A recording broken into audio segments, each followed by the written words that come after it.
Good morning. आप सभी को नमस्कार।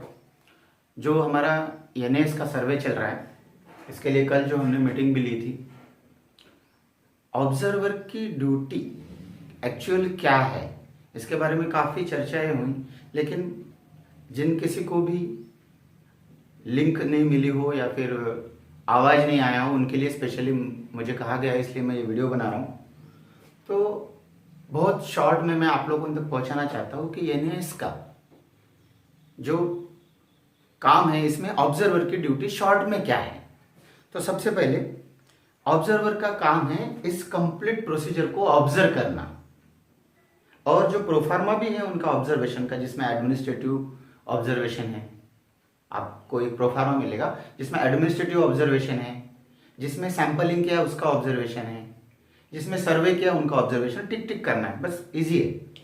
लेकिन एक्चुअल काम क्या है, क्या क्या करना है उनको। तो सबसे बड़ी बात यह है कि जो भी डीएलसी है, डिस्ट्रिक्ट लेवल कोऑर्डिनेटर, उस डिस्ट्रिक्ट लेवल कोऑर्डिनेटर और आरसीसी, किसी किसी जिले में अलग अलग भी हो सकते हैं, कहीं एक ही है, जैसे गढ़चिरौली में एक ही है। तो डिस्ट्रिक्ट लेवल कोऑर्डिनेटर के पास से आपको एनएएस का मटेरियल सैंपल स्कूल तक लेके जाना है। एनएएस का मटेरियल सैंपल स्कूल तक लेके जाना है। This is the responsibility of observer. ये ऑब्जर्वर का काम है।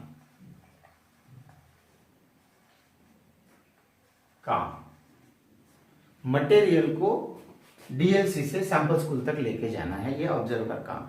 अब इस काम के लिए जैसे ही आपका अपॉइंटमेंट ऑब्जर्वर का हो गया, तो आप क्या करिए, अपना अपॉइंटमेंट लेटर डाउनलोड कर लीजिए।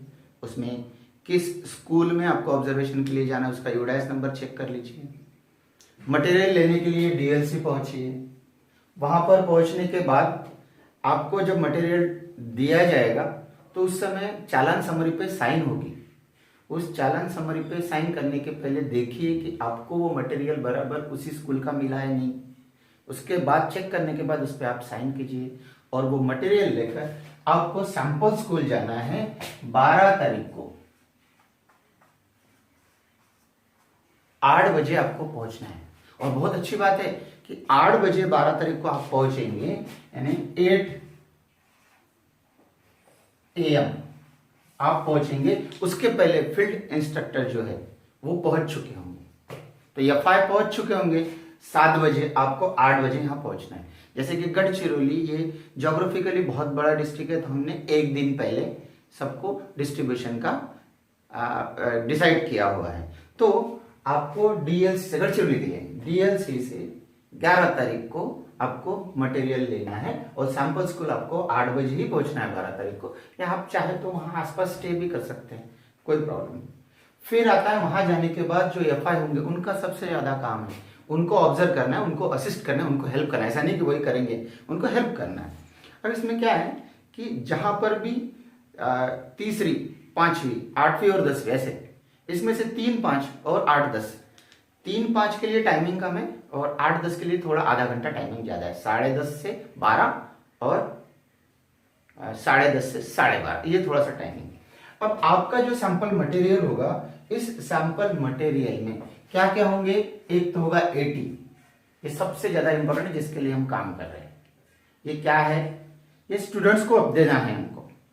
ये असेसमेंट है, this is the assessment test. ये स्टूडेंट को देना है उस टाइम पीरियड में, उस टाइम में। अगर 3 और 5 ग्रेड है तो आपको 10:30 से 12 के बीच देना है। अगर 8 और 10 ग्रेड है तो आपको 10:30 से 12:30 के बीच में देना है, लेकिन उसके 20 मिनट पहले आपको डिस्ट्रीब्यूट करना है, मैं बताता हूँ। तो 80 ये टाइम पर देना है स्टूडेंट्स को। टाइम खत्म होने के बाद उनको पीक्यू देना है, प्यूपिल क्वेश्चनियर, उसके बाद में। और जाते ही स्कूल में आपको एसक्यू और टीक्यू,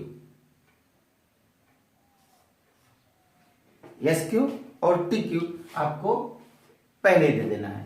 किसको, ये रहेगा प्रिंसिपल को और ये रहेगा टीचर को।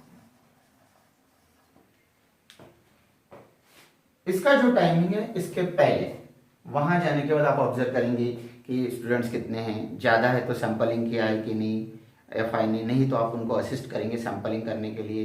30 क्वेश्चन से 30 स्टूडेंट्स को सिलेक्ट करेंगे प्रोसीजर से।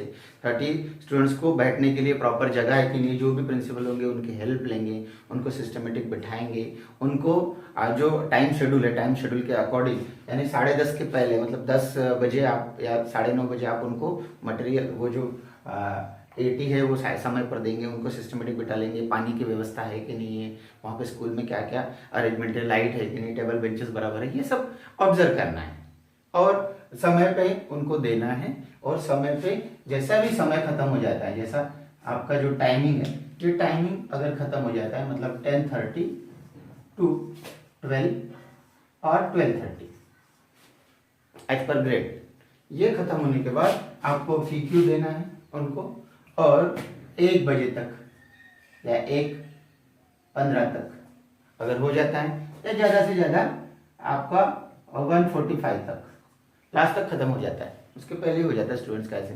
तो इस टाइम के बाद में आपको वापस कंप्लीट OMR शीट, इसमें OMR शीट है और बुकलेट है, तो OMR शीट और बुकलेट इनको कलेक्ट करना है।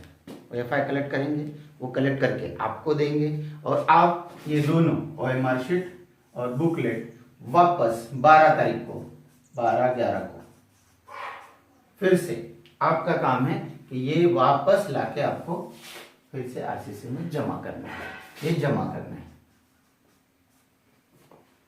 बस इतना सा काम है जिसमें आपको सैंपल स्कूल तक पहुंचाकर FI के साथ सैंपलिंग करके, असेसमेंट करके, सारे प्रोफार्म में भर के, बुकलेट और OMR शीट लेकर आपको RCC वापस पहुंचाना है।